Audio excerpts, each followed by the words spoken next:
यार आपने तो 3 क्वेश्चन पूछ लिए तो okay, so the first thing, see, when I'm writing, um, you'll understand this only when I tell you that before Immortals of Melua I had written absolutely no fiction in my life, nothing, not in a short story in school. And even now, even after 11 years of my first book being published, I still cannot explain where the story comes from. I genuinely believe it's Lord Shiva's blessings. So it just comes to me. I write the way it comes to me. So therefore, I think a lot while I'm thinking of philosophies. But when it's a story itself, I don't think so much. I just let my heart lead the journey. And Lord Shiva sends, and I just write. I'm only a channel, a lucky recipient of his blessings. Um, I have never claimed that I'm the creator of this. So so I don't think so much. I feel while writing the story. Um, in terms of Ram Sayan or Vishwaku, one of the beauties of India is all of us have a right, to our point of view.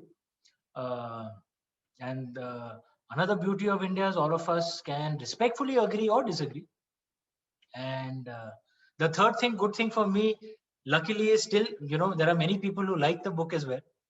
So the Shiva trilogy has sold some 3 million copies. Ramchandra series has sold some 2.2 million copies. It's also doing quite well. And lastly, your question on Suhail Dev. King Suhail Dev's story is the legend of Suhail Dev. It released just 5-6 months back. It is based on an actual historical figure. King Suhail Dev was from Shravasti, which is which is further ahead of Ayodhya. And we all know of Mahmud Ghazni, who attacked India 17 times, destroyed the Somnath Ji temple and looted it. But the way history is taught to us is that Mahmud Ghazni came, and almost seamlessly after that, Muhammad Ghori came, and the so-called Islamic rule began. I'm saying so-called Islamic rule because actually it was Turkic colonial rule. If we don't call British colonial rule Christian rule, why do we call Turkic colonial rule Islamic rule? Indian Muslims weren't a part of the ruling elite. But Mahmud Ghazni came in the 1020s. Muhammad Ghori came in the 1190s. There's a 170-year time gap. 170 years is a very, very long time. Queen Victoria was alive and ruling 170 years ago. Okay, Napoleon had just died 170 years ago. So how come, and Mahmud Ghazni was a Turk, Muhammad Ghori was a Turk, all the Delhi Sultans were actually Turks. Like I said, they would have looked Chinese to us. They wouldn't have looked like Hema Malini or Ranveer Singh. How come there was a 170-year time gap when the Turks never came back to India? They were going around massacring much of the Arab world, by the way, at that time. The Mamluks were Turks. They went to Europe. They were the foot soldiers of the Mongols who attacked China, but they didn't come back to India for 170 years, which is a very, very long time. Why? Because in 1034, there was a battle called the Battle of Bahraich, which was fought by King Suhail Dev, who was the king of a small principality called Shravasti.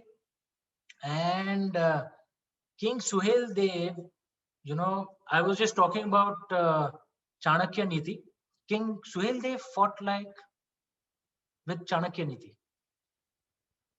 And he had none of that attitude that I have defeated you, now go back, with honor. No. His attitude was that in 1034, when the Turks attacked, he defeated them, and then he killed every single Turkic soldier. Didn't leave one person alive. Not one. The defeat was so devastating to the Turks that no Turkic tribe dared to come back to India for 170 years.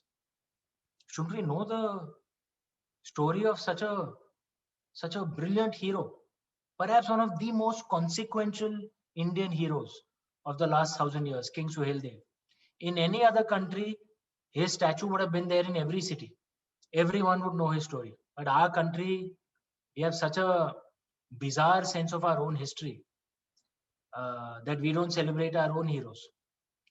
So I discovered this story of King Suheldev some 6-7 years ago through a friend, through two friends actually, and I was so inspired that I thought this story should be told to the world, and hence this book, Legend of Suheldev.